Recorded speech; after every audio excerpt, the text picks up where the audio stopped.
Hi, this is Jacqueline, and I am back with my next video, which is the thoughts that go through the mind of a COVID long hauler. I mean, there's so much information out there, and there's just so many different treatments that aren't guaranteed to work, but could maybe work, but maybe they work for some people, maybe they don't work for other people, maybe they make some people worse, and maybe they make some people better, and none of it's a cure. So we're here with all of this different information just coming at us and trying to make heads or tails of what might be helpful. Where do we spend our time? Where do we spend our resources? Where do we spend our energy? So some of my days look a little bit like this.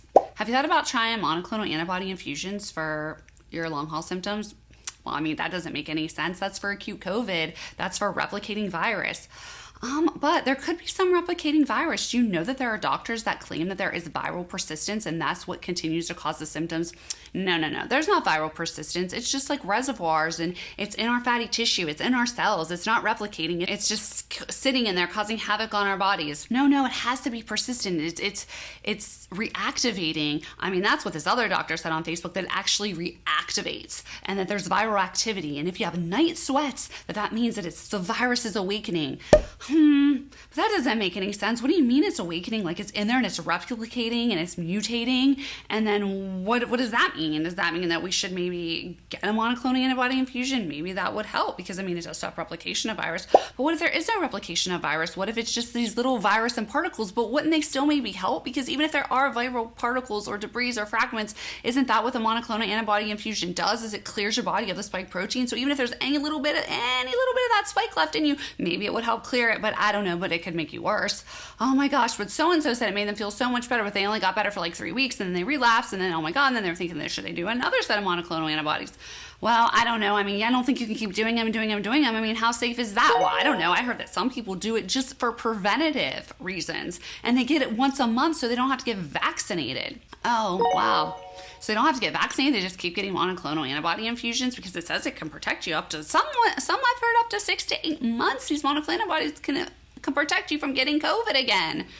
But does it really help with long haul? I mean, I don't know. I mean, so-and-so said it actually got worse. Like some of their symptoms got better, but then some of their symptoms got worse. So, I mean, what does that mean? And what does it mean if you kind of get better for like 3 weeks and then you relapse? Does that mean that they helped and then the virus like died and now it's like awakening again? And so does that mean it's replicating and it's still active in your body? I mean, I just have no idea. This is all so confusing. Okay, and then there's stem cells. I mean, stem cells, are they even really a cure for COVID, or what is the point of even doing stem cells? I mean, I don't know, but if you do stem cells, you have to go outside the country. It makes no sense to do stem cells in the US. That doesn't sound safe. I mean, where are you going to go? To some third world country? I don't know. I mean, people are going to Mexico, Panama, Colombia. I mean, you just can't go. You can't stay here in the US. They're frozen here. Do you know what happens when they're frozen? It means that when they are transported, they could die, and you could be paying for 30 million stem cells and maybe get 5 million. I mean, you don't even know because they die when they are transported. Oh, wow. Yeah, that doesn't seem like a very good idea. I mean, you're paying all this money, but you're not really getting the stem cells that you paid for. But I mean, that's kind of scary going to another country. I mean, how do you even know if there's any regulations there? And then what if something happens to you? Something bad could happen. What if they're contaminated or they're not tested properly? And then you're there and you get really, really sick and you can't even sue them or anything because you're in another country. I mean, what are you supposed to do then? Yeah, I don't know, but they're so expensive here. You're paying like almost $10,000 for like 30 million stem cells that are frozen, so maybe you're getting half. And so I definitely would not do them here in the US.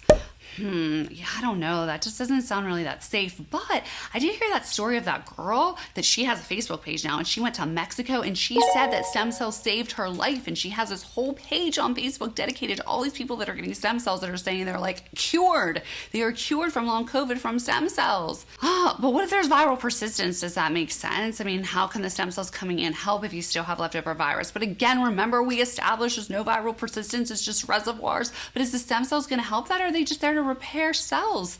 Or are they going to repair like the tissue damage? I mean, I don't know. It's all very confusing. And I mean, at the end of the day, are stem cells even approved for long COVID?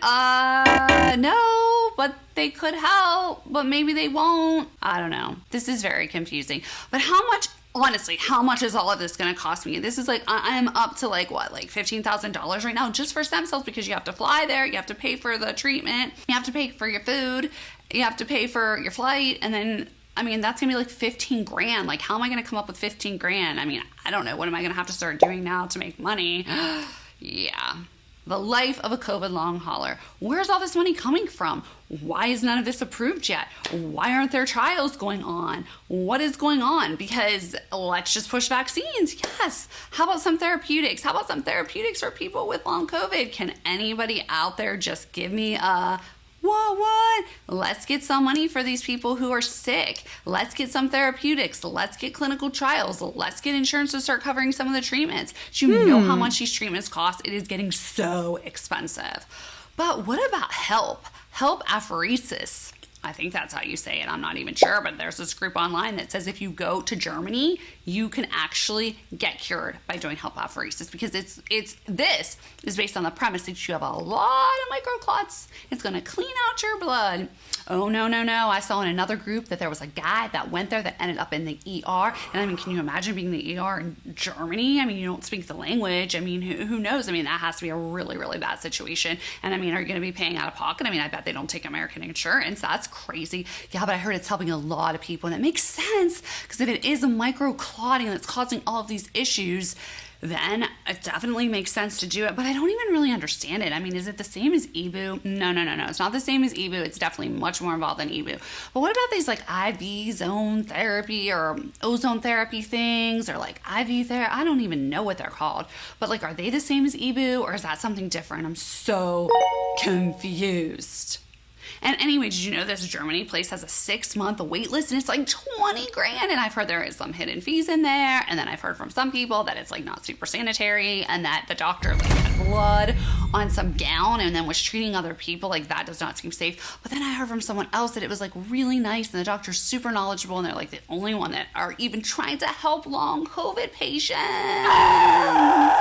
So the bottom line is, if you are super confused, have no idea what to do, and are out of money, I hear you. I feel your pain. And hopefully someday soon, we will have some answers and things that actually make sense, and not a bunch of contradictory treatments and ideas and theories that none of them make sense, but they all kind of make sense. And maybe it's partially this and partially that, and maybe it's all mixed together, and maybe we have some underlying other issues too, like EBV, like Lyme, etc. I mean, all of these things you have to be tested for. And I mean, you know, it's like the microclotting. Well, what do you do for that? How do you get tested for that? I don't know. I feel like no one really knows that answer, because it's like, oh, you could do the D-dimer, but I mean, what? That shows nothing. Everyone ends up being normal, and they can still have microclots, because the microclots are so tiny that you can't even see them. So I don't know what to do, but these are the thoughts that go through my mind all day long, and at the end of the day, I get absolutely nowhere. So good night, y'all. Good night.